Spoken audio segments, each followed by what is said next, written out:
ஓசி, இலவசம், இல்லை மலிவு, இந்த மாதிரி விஷயங்களை சொல்லி சொல்லி நம்ம பழகிட்டோம். கற்பிச்சு ஓசியில் கிடச்சா விடாத, நம்ம சொல்லி ஓசியில் கிடச்சா பினாயில் கூட குடிப்பான்னு சொல்லுவாங்கல்ல. ஓசியில் கிடச்சா பினாயில் கூட குடிப்பான்டா அப்படிமா. கப்பலில் பொண்ணு வருதுன்னா எங்கள் அப்பா கொண்டு எனக்கு ஒன்று கேட்பான்னு சொல்லுவாங்க. இல்லை, ஏதாவது இலவசமாக கிடைத்தால், இலவசமாக ஒன்று கொடுத்தா நம்மளோட பதிலுக்கு எதிர்பார்ப்பாங்கல்ல அவங்க. இலவசங்கிறது எப்போதும் இலவசம் கிடையாதுங்க. நம்மகிட்ட பிரதிபலம் எதிர்பார்த்து கொடுக்குறது தான் இலவசம். யார் ஒன்றை உங்களுக்கு இனாமாக கொடுத்தாலும் உங்களிடம் பதிலுக்கு அவர்கள் வேறு ஏதோ ஒன்று எதிர்பார்க்காங்கன்னு அர்த்தம்.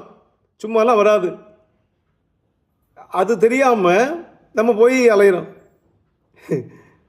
யோசிச்சு பாருங்க, ப்ரெசன்டேஷன் லீட்ஸ் டு பிரைமரின்னு சொல்லுவாங்க. சின்ன அன்பளிப்பு தான் பெரிய லஞ்சத்துக்கு வழிவகுக்கும். ஒரு சிவகாசியில் ஒரு கடை புதுசாக ஆரம்பித்த பிரியாணி கடை 10 பைசாவுக்கு பிரியாணி தராமட்டிருக்கான். 10 பைசாவுக்கு பிரியாணி நாளைக்கு கிடைக்க அனௌன்ஸ் பண்ண உடனே காலையில் பார்த்தீங்கன்னா ஆயிரக்கணக்கான மக்கள் போயிட்டான். 10 பைசாவுக்கு பிரியாணி கொடுக்க முடியுமா? 10 பைசா கொடுத்தா கட்டுப்படி ஆகுமா? அப்போ அதுக்கு என்ன காரணம் இருக்கும்? 10 பைசாவுக்கு பிரியாணி 200 ரூபாய் கொடுக்கன்னு சொன்னாங்களா? எக்கச்சக்கமாக கூட்டம் கூட்டிட்டாங்க. பார்த்தா வீடியோவில் பார்த்தா பயமாக இருக்குது. கை பிள்ளைத்திட்டு உள்ளே போகிறா, கீழே போட்டு மிதிக்கிறாங்க. போலீஸ் பாதுகாப்பு. போலீஸுக்கு வேலை இல்லையா? இல்லை, பிறகு போலீஸ் வேறு ஏதாவது வேணுன்னா இந்த வேலை இல்லையாங்கிறாங்க. போலீஸுக்கு இதுவாக வேலை? ஒரு கடையில் தப்பாக முட்டாள்தனமான அறிவிப்பான் 10 பைசாவுக்கு தரேன்னு சொல்லி அங்கே கூட்டம் கூடுவான்.